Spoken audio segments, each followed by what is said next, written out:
என்னை வாழ வைத்துக் கொண்டிருக்கும் யூடியூப் சேனல் நேயர்களுக்கு நன்றியும் வணக்கமும். பீப்புள் சேனல் நேயர்களே, நம்ம வழக்கமாக ஒரு கான்ட்ரவர்சியல் உண்மையான நிகழ்வுகளை தான் நம்ம பதிவு செஞ்சிட்ருக்கோம். அந்த மாதிரி இதுவும் ஒரு உண்மையான பதிவு. அது என்னென்னா, நடிகர் கார்த்தி, நல்லா கேட்டுங்க, இது அவரே சொன்ன பதிவு. முகம்லாம் வெளிரி போய் அவருடைய குருநாதர் பாரதிராஜாவுடைய சாவுக்கு வந்தார். நடக்கவே முடியல. ஒருத்தர் 2 பேர் தாங்கி பிடிச்சி தான் கூப்பிட்டு வந்தாங்க. என்னாச்சு நவரசநாயகன் கார்த்திக், என்னாச்சு? ஏன்னா நவரசநாயகன் கார்த்திங்கிறது ராமராஜன் ஒரு பக்கம், கமல்ஹாசன் ஒரு பக்கம், ரஜினிகாந்த் ஒரு பக்கம், அஜித் ஒரு பக்கம் வச்சு பண்ணும்போது கூட இவருக்குன்னு ஒரு தனி ரசிகர் பட்டாளம் உண்டு. ஏன்னா குழந்தைகளும் பிடிக்கும், குமரிகளுக்கும் பிடிக்கும், இளைஞர்களுக்கும் பிடிக்கும், வயதானவர்களும் பிடிக்கும். நல்ல ஃபைட் பண்ணுவார், நல்ல டியூட் ஆடுவார். அவர்கிட்ட ஒரு சிணுங்கள் உண்டு கார்த்திக்கிட்ட. அதனால் அவருக்கென்று நிறைய ரசிகர் பட்டாரம் உண்டு. ஆனால் கார்த்திகை பற்றி நான் நன்றாக அறிவேன். ஏன்னா கார்த்திகோட ஒரு 8 படங்களில் நான் நடித்தேன். ஒரு விளையாட்டு பிள்ளைங்க. நீங்கள் அலைவெளியில் பார்த்தீங்கன்னா அவர் முகத்தில் ஒரு குழந்தைத்தனம் தான் இருக்குமே தவிர ஒரு வாலிபனாகாத பருவம். அப்போ பாரதிராஜாட்ட முத்துராமன் என்ன சொன்னார்னா, நான் பெரிய அளவுக்கு சினிமாவில் வரல. ஏன்னா இப்போ ஜாம்பவான்கள் எம்ஜிஆர், சிவாஜி, ஜெமினி எல்லாம் இருந்தாங்க. அதனால் எனக்கு பெருசாக அங்கீகாரம் கிடைக்கல. அதனால் என் பையனை உங்கள்கிட்ட ஒப்படைக்கிறேன்னு சொன்னார். அந்த பத்திரிகையாளர் சந்திப்புக்கு நானும் போயிருந்தேன். அதுக்கப்புறம் அவர் பாரதிராஜாவோட பத்திரிகையாளர் சந்திப்பில் நான் அவரை பார்த்தேன். அப்போ விஜிபி கார்டனில் பாரதிராஜா கார்த்திகையும் ராதாவும் வச்சு ஒரு லவ் டியூட் எடுத்துகிட்டு இருந்தார். அப்புறம் தற்செயலாக பார்த்தேன், 2 பேரும் அங்கே விஜிபியில் ஹனிமூன் காட்டேஜ்னு ஒன்று உண்டு 2 இருக்கும். அதில் ஒரு காட்டேஜிலேருந்து 2 பேரும் ஒன்றா வெளியே வராங்க. சரி, அப்புறம் கார்த்திக்கிட்ட என்ன தம்பின்னு கேட்டேன். டேரக்டர் தானே, ஏய் உனக்கு கூச்சனாச்சம் இருக்கக்கூடாதுப்பா, ஒரு புதுமையான புரட்சியான ஃப்ரெஷ்ஷான லவ் எனக்கு வேணும் அப்படின்னு சொல்லி எங்களை சேர்த்து வச்சார் அப்படின்னாரு. ஒன்று சொன்னால் 100 புரிஞ்சிங்க. அதுக்கப்புறம் கார்த்திக்கும் ராதாவும் அவ்வளவு நெருங்கி பழகினார்கள். திருமணம் கூட செய்வதாக தெரிவிக்கப்பட்டது. ஆனால் அம்பிகா, ராதா இருவருடைய தாயார் இருக்கிற சரசம்மா கேரளாவிலே அது காங்கிரஸ் தலைவி. அப்போவே காங்கிரஸ் தலைவர்களுக்கு ஏற்பாடு செய்து கொடுத்தவர் சரசம்மா. எனக்கு நல்ல ஞாபகம் இருக்குது. ஏஆர்எஸ் ஸ்டூடியோ, அம்பிகா ராதா ஸ்டூடியோவை முதலமைச்சர் எம்ஜிஆர் திறக்கிறார். நான் கூட பத்திரிகையாளர்னு வந்திருக்கேன். இப்போ இருக்கிற ரூமில் தான் அந்த ஏசி ரூமு. அங்கே ஒரு 4 பேர் இருந்தாங்க. நானும் பின்னால் எம்ஜிஆர் பின்னால் இருந்தேன். அவர் திருநாவுக்கரசர் வந்தார், உட்கார்ந்தார். என்ன திருநாவுக்கரசர், ரொம்ப ரேட்டை ஏற்றிட்டீங்களாமே அப்படின்னாரு. அதேமாதிரி எரியிற டனலில் பெட்ரோல் ஊற்றின மாதிரி சரசமாக மருமகனன்னு திருநாவுக்கரசர் விழுந்து கவனிச்சு. அப்படி ஒரு நிறைய பேருக்கு வரலாறு தெரியாது. இன்றைக்கி நடிகை அம்பிகாவுடைய பங்களா இருக்குது தெரியுமா? ஏஆர் தெரு, அம்பிகா ராதா தெரு. அந்த அம்பிகா ராதா தெருன்னு பேர் வச்சது வேறு யாரும் வைக்கல, அம்பிகா ராதா அம்மா தான் வச்சாங்க. அந்த ஏஆர் தெரு எப்படி இருந்துச்சு? அந்த இடத்த ரியல் எஸ்டேட் பண்ணி விற்றவர் அப்போதைய துணை அமைச்சர் முசிறிபுத்தன், மாற்றுத்திறனாளி. ஆனால் விளையாட்டில் மண்ணை. அவருடைய மனைவியுடைய தங்கையும் திருமணம் செய்து கொண்டார், எனக்கு தெரியும். அப்போது அந்த மாதிரி ஒரு விளையாட்டுக்கு பரிசாகத்தான் கொடுத்தார் மன்ற முரசு நாயகன் முஸ்லிமுத்தை. அப்போ நான் மன்ற முரசு பத்திரிகையில் இருக்கேன். அப்படி ஒரு நிறைய பேர் சொன்னாங்க அது எம்ஜிஆர் சும்மா கொடுத்தாரு, எம்ஜிஆர் கொடுத்தாருன்னு. அது போய் அம்பிகார் ராதா உழைத்து சம்பாதிச்ச பணத்தில் வாங்கினது தான் அது. அதில் ஒரு பாதி பணம் வேண்டுமானால் திருநாவுக்கரசருடையதாக இருக்கலாம். எம்ஜிஆர் பணம் கொடுக்கவே இல்லை. நிறைய பேர் அப்போ பொய் சொல்லிட்டானுங்க, இப்பவும் சொல்லிட்டு இருக்கானுங்க. அது அல்ல. ஆனால் அம்பிகார் ராதாவுக்கு ஸ்டூடியோவுக்கு பின்னாடி ஒரு 4 ஏக்கர் இருக்குது பாரதி ராஜாவுக்கு. அது யாருக்குமே தெரியாது. அதான் சொல்கிறேன். அப்படியாகப்பட்டது.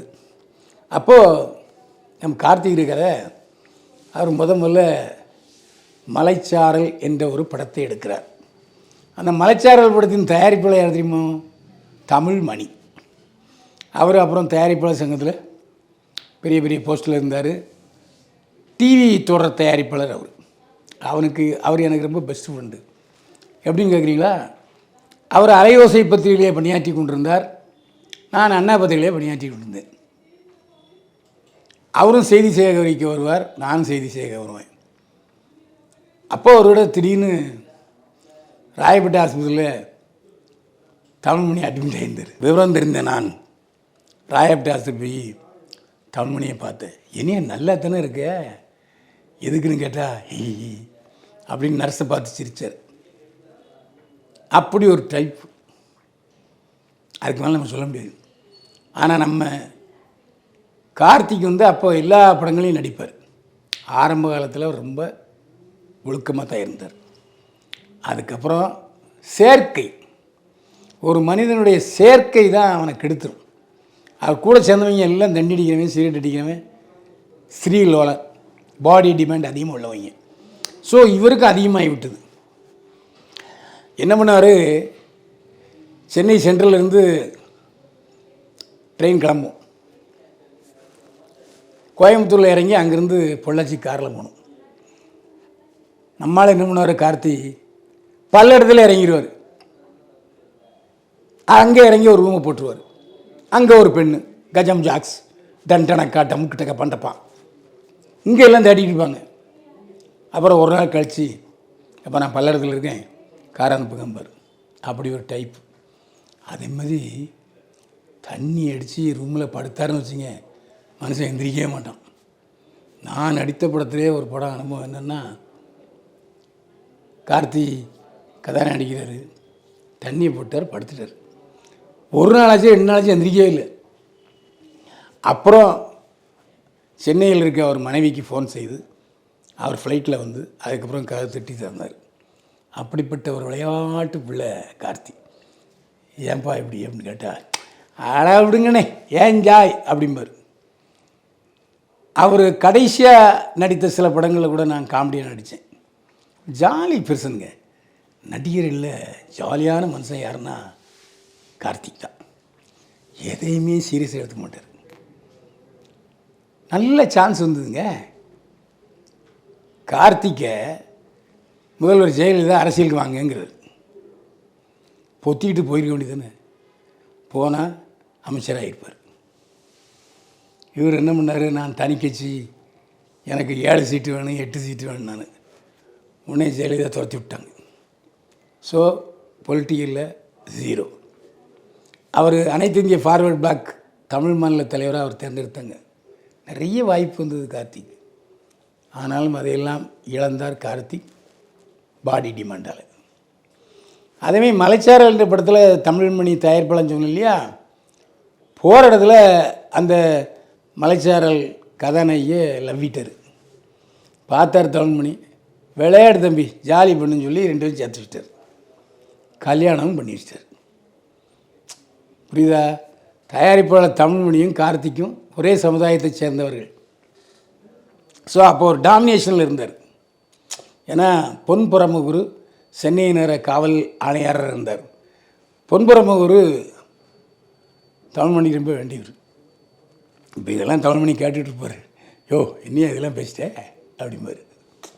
ஒரு ஜாலி டைப்பு. நினைத்ததை பேசக்கூடிய வல்லமை படைத்தவர் தமிழ்மணி. அதே மாதிரி அவர்கிட்டையும் பார்த்தா கல்யாணம் பண்ணி வச்சார். அப்புறம் குழந்தை பிறந்தது. அப்புறமும் இவருக்கு பாடி டிமாண்டு தீர்ந்ததா தெரியவே இல்லை. பார்த்தாங்க அவங்க அம்மா சுலோச்சனா ராகினியோட தங்கச்சியும் கட்டி வச்சுட்டாங்க. மலைச்சாரல் கதாநாயகி ராகினியோட தங்கையும் கட்டி வச்சுட்டார். வேறு என்ன செய்ய முடியும்? அப்படி ஒரு நட்டக்குத்தல் மாமன்னன் கார்த்திக். வேறு என்ன செய்யுது? ஏன்னா அவங்க அப்பா ரொம்ப ஃப்ரெண்டுங்க. சுலோச்சனம்மா ஒரு பிராமண பெண், முத்துராமன் தேவர் சமுதாயத்தை சேர்ந்தவர். அதுக்கப்புறம் தேவர் சமுதாயம் முத்துராமனை ரொம்ப கொண்டாடிச்சு. ஆனால் அவர் மனைவி அக்ரகாரத்து பெண் தான், செக்கச்செவையில் இருப்பாங்க. அவன் தம்பி ஒருத்தன் ஆழ்வார்பேட்டையில் கார்த்திக்கு ஒரு கல்யாணம் மண்டபம் இருந்துச்சு, அதை அவர் தான் கவனிச்சிட்டு இருந்தார். இதெல்லாம் எனக்கு ரொம்ப நாள் பழக்கம். இதெல்லாம் எழுதுனா ரொம்ப நேரம் ஆகும். அப்போது கார்த்திக்கிட்ட நான் ஏன் தம்பி நீங்கள் இப்படி ஆகிட்டீங்கன்னு கேட்டார். என்ன ஆகிட்டேன்? இல்லை நல்லா தான் இருக்கேன் அப்படின்னார். அதாவது அவர்கிட்ட பணம் இருக்கிறது, அவர் யாரையும் கெடுக்கல. அதனால் அவருக்கு அந்த சோதனைகள் வரும், அதை தாங்கிப்பார், அடுத்த கடுத்து போயிடுவார். அப்படிப்பட்ட ஒரு நடிகர் கார்த்திக். சமீப காலத்தில் அவர் மீடியாவிலிருந்து மறைந்து வாழ்ந்தார்.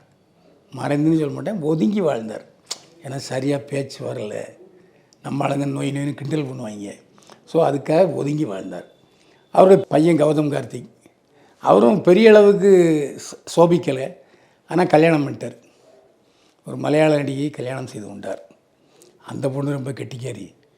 இவர் டெபாசிட் போகலான்னு தான் பார்த்தாரு கௌதம் கார்த்திக், அது விடலை, கல்யாணம் பண்ணி வச்சிட்டாங்க. இப்போ அவருக்கும் பெருசாக படங்கள் இல்லை, இவருக்கும் பெருசாக படங்கள் இல்லை. ஆனால் இவர் கார்த்திக் நினைத்தால் எத்தனை கோடி வேணால் செலவு பண்ணலாம்.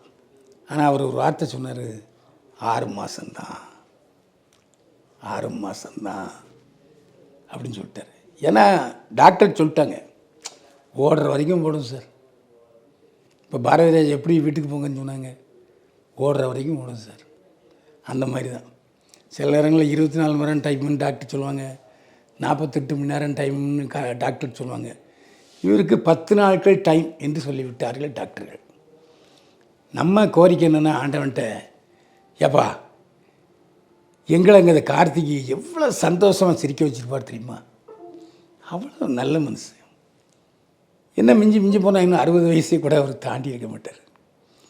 அவரை போய் இப்படி ஒரு நோயை கொடுத்துருக்கீங்க, வேண்டாம். தயவு செஞ்சு கார்த்திகை சோதிக்காதீர்கள். தயவு செய்து கார்த்திகை நீண்ட நாள் நலமுடன் வாழ இறைவனிடம் நாம் பிரார்த்தித்துக் கொள்வோம். மீண்டும் சந்திப்போம். நன்றி, வணக்கம். இந்த வீடியோ உங்களுக்கு பிடிச்சிருந்தா லைக் பண்ணுங்கள், கமெண்ட் பண்ணுங்கள், ஷேர் பண்ணுங்கள், சப்ஸ்கிரைப் பண்ணுங்கள்.